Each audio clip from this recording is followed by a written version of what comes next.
ఒక్క మీ జగన్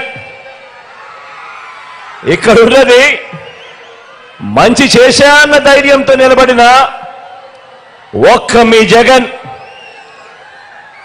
చుట్టుముట్టినది గతంలో ఏ మంచి కూడా ఏ పేదకు కూడా చేయని అబద్ధాలే పునాదులుగా మోసాలే అలవాటుగా పెట్టుకున్న 10 మంది కుట్రదారులు అటువైపున ఒక్క మీ జగన్ మీద ఎంతమంది దాడి చేస్తా ఉన్నారు అనంటే నిజంగా ఆశ్చర్యం అనిపిస్తుంది. ఒక్క మీ జగన్ మీద ఓ చంద్రబాబు, ఓ ఈనాడు, ఓ ఆంధ్రజ్యోతి, ఓ టీవీ5, ఓ దత్తపుత్రుడు,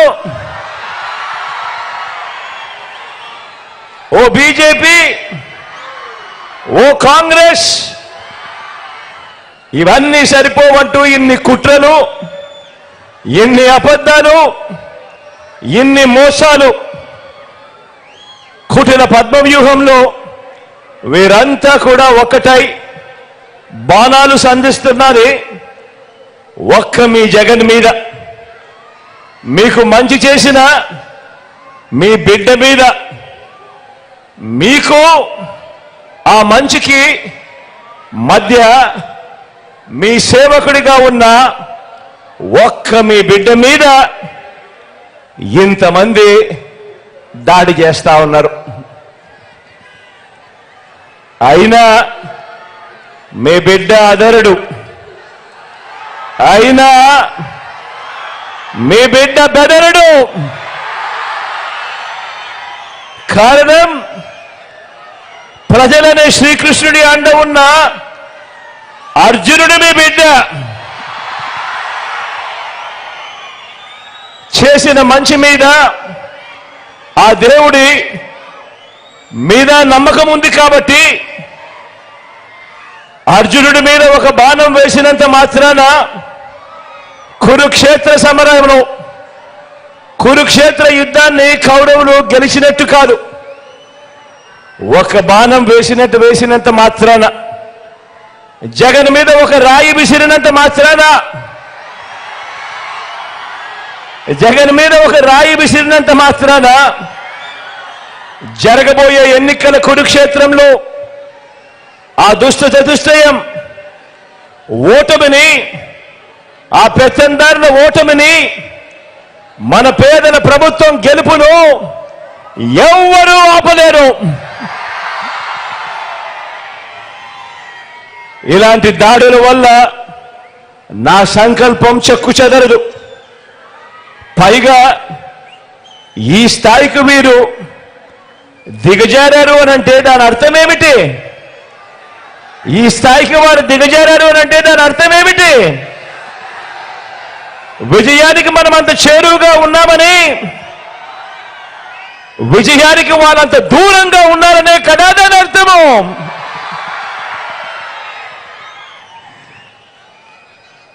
అందుకే చెప్తా ఉన్నా, ఈ తాటాకి చెప్పులకు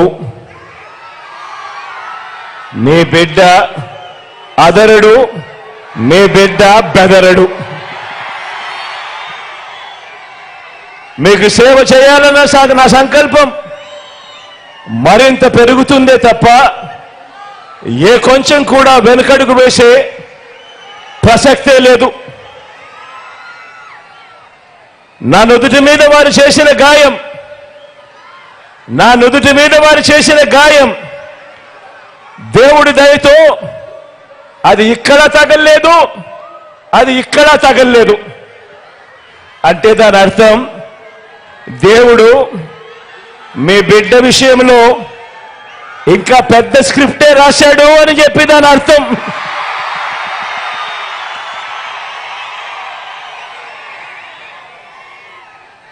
నా నుదుటి మీద వారు చేసిన గాయం బహుశా 10 రోజుల్లో తగ్గిపోతుందేమో, కానీ పేదల ప్రయోజనాలకు చంద్రబాబు చేసిన గాయాలు, ఆయన పాలనలో ఆయన చేసిన గాయాలు, ఆ రైతులకైతేనేమి, ఆ చెల్లెమ్మలకైతేనేమి, ఆ నిరుద్యోగులకైతేనేమి, ఆ సామాజిక వర్గాలకైతేనేమి, ఆ చంద్రబాబు మోసాలతో అతలాకుతలమైన ఆ పేదల బ్రతుకులు, చంద్రబాబు చేసిన మోసాలను, చంద్రబాబు చేసిన గాయాలను ఆ పేదలు ఎన్నడూ కూడా మర్చిపోయే ప్రసక్తే ఉండదు అని సందర్భంగా చెప్తా ఉన్నాడు. గాయపరచడం, మోసం చేయడం, కుట్రలు చేయడం చంద్రబాబు నైజమైతే, మీ ఇంటింటికి మంచి చేయడం మీ బిడ్డ నైజం అని చెప్పి కూడా ఈ సందర్భంగా గర్వంగా చెప్తా ఉన్నా.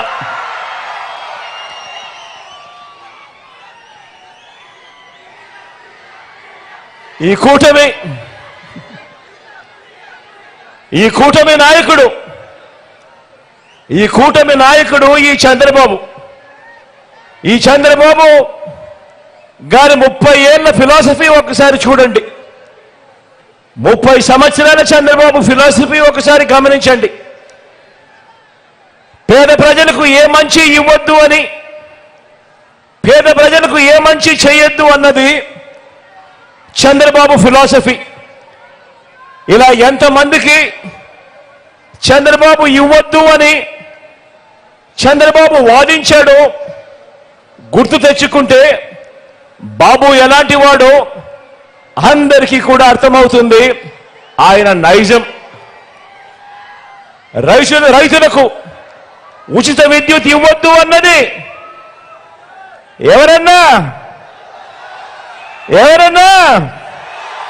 ఎవరక్క మీరే చెప్పండి. రైతులకు ఉచిత విద్యుత్ ఇస్తే ఆ తీగల మీద బట్టలారేసుకోవాలి అని ఇవ్వద్దు అని ఎవరు చెప్పారు?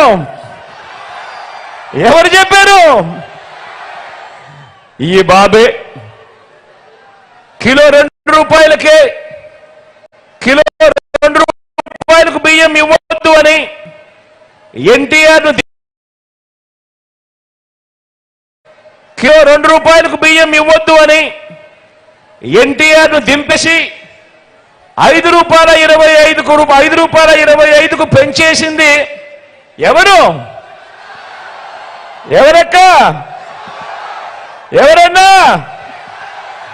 అది ఈ బాబే.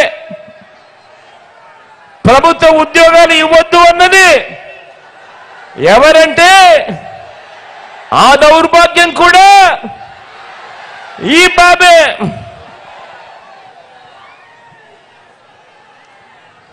గవర్నమెంట్ బడిలో ఇంగ్లీష్ మీడియం వద్దు అన్నది, గవర్నమెంట్ బడులలో ఇంగ్లీష్ మీడియం వద్దు అన్నది,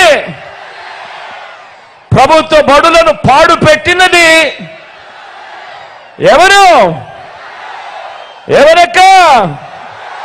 ఎవరన్నా?